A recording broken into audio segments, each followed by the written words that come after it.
Bonjour à tous. Aujourd'hui, je vais vous montrer une petite astuce très précieuse pour peindre sans peindre.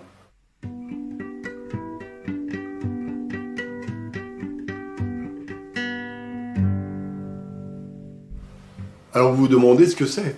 Eh bien tout simplement, je vous invite à mettre devant vous, lorsque vous peignez, vous faites des exercices, des études, des tableaux en cours d'exécution, certains tableaux qui vont être terminés, et bien tout ça, vous les mettez sur un endroit bien précis chez vous. Vous voyez, là, je les ai mis un petit peu en vrac, c'est les derniers tableaux que je suis en train de faire, et ça peut être très varié. Alors, je vous explique avant toute chose, là, par exemple, je fais une étude. Là, je fais beaucoup d'études, je fais mes travaux, mes tableaux en cours. Celui-ci, il n'est pas fini. Celui-là, c'est un pastel qui est presque fini. Là, c'est une étude qui est bien avancée. Là, c'est un tableau en cours d'exécution. Là, c'est juste des petites astuces techniques que j'ai mis dans une vidéo récemment, vous l'avez peut-être vu. Et puis, il y en a encore un en dessous. Eh bien, des fois, je reste un quart d'heure, 10 minutes, plus des fois, assis dans un fauteuil avec un café. Et je contemple mon travail. En fait, pourquoi? Parce que lorsque je suis devant ces tableaux qui sont en cours d'exécution, il y a une communication qui s'établit en dehors du moment où je peins. Vous-même, vous avez des exercices, des études, certains tableaux qui vous plaisent ou pas, ou vous avez parfois certains doutes sur certaines couleurs, certaines choses. Eh bien, si vous le mettez devant vos yeux en permanence, par exemple dans un couloir ou dans votre chambre ou dans vos toilettes, peu importe. Mais ce qui compte, c'est que régulièrement, en passant chez vous, vous voyez de manière inconsciente ces 5-6 derniers tableaux ou les meilleurs tableaux que vous avez faits. En fait, qu'est-ce qui se passe inconsciemment? Vous les regardez, donc ça rentre dans votre esprit, ça vous rappelle. Vous êtes connecté à ce que vous faites. C'est pas pareil de sortir un tableau dans un endroit neutre et puis hop, se mettre à peindre.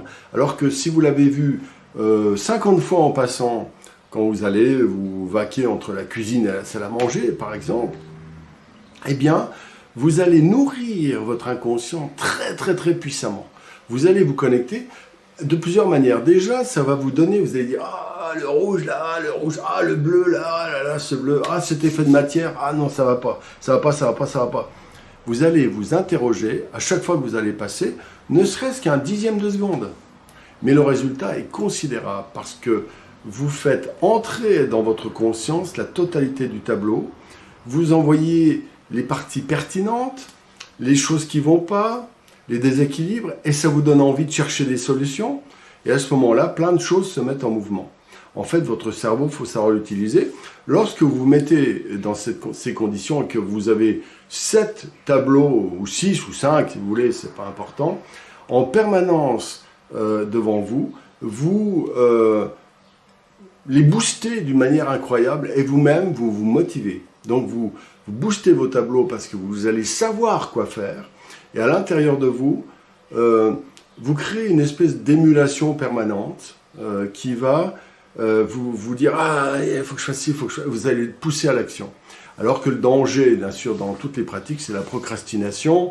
Vous restez dans votre coin, vous ne faites rien, vous remettez à plus tard, etc. Voilà pourquoi c'est si important. Alors, qu'est-ce qu'on met? Ben, vous avez vu, j'ai mis des fois des pastels. Je peux même mettre des dessins, des études. Des fois, je mets juste des petits... Je regarde mes carnets de croquis. Peu importe. Ce qui compte, c'est que vous soyez en contact avec votre travail. Que ce soit des exercices, des esquisses donc, des études un peu plus avancées, comme c'est le cas ici. C'est des choses que je n'ai jamais faites. Mais quand je le regarde, vous voyez, regardez ces traits, c'est la première fois que je fais ça. Des traits verticaux et des petites touches horizontales. Ce sont des effets graphiques que j'ai voulu expérimenter simplement à la suite, après avoir vu un film sur la mécanique quantique. Je me dis, tiens, tout est vibration. Alors je joue le jeu, je m'amuse. Si ça foire, eh ben, j'aurais au moins fait l'expérience. Et peut-être que même si le tableau est raté plus tard, je ne crois pas, mais si jamais il était raté, j'en tirerai des petites astuces, des recherches en fait qui vont être personnalisées à la frontière de choses que des fois j'aurais vues, mais qui seront personnalisées ici et maintenant autour de ma propre expérience. Voilà pourquoi c'est si important de faire ça, parce que vous vous mettez en vibration avec votre travail. D'accord? On quitte un petit peu la tête, et quand je regarde là comme ça, oh, je tiens, il y a une espèce de sensation tactile, visuelle, qui est très très précieux. Voilà, tout simplement. Voilà, donc c'est très important d'avoir ça sous les yeux en permanence. Alors, si c'est dans la famille, et puis que c'est vraiment très très débutant, que vous ne voulez pas que ça se voit, vous le mettez dans un endroit plus personnel. Vous pouvez le mettre de manière un peu... pour certaines personnes, et je le conseille, c'est de mettre... Vous pouvez mettre aussi vos 5 ou 6 meilleurs tableaux. Et le jour où il y en a un qui vous semble meilleur qu'un des 6 qui sont là, cérémonieusement, vous remplacez celui que vous trouvez le moins bon par le meilleur. Et comme ça, vous faites une progression permanente. C'est des petits jeux, mais ils sont très importants pour stimuler la créativité. Voilà, notamment. C'est une manière habile d'utiliser son cerveau en le sollicitant sans le solliciter. C'est ce que j'appelle donc la technique de peindre sans peindre. Alors, j'en parlerai dans d'autres vidéos. Il y a la manière de peindre sans peindre en se promenant.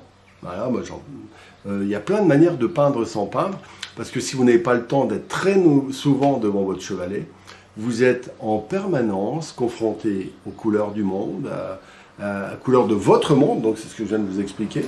Et donc, il y a moyen de démultiplier le nombre d'heures de travail en dehors du pinceau, ou du crayon, ou du pastel. Voilà. Eh bien, écoutez, si vous avez apprécié cette vidéo, n'oubliez pas, hein, le pouce bleu, etc. À bientôt!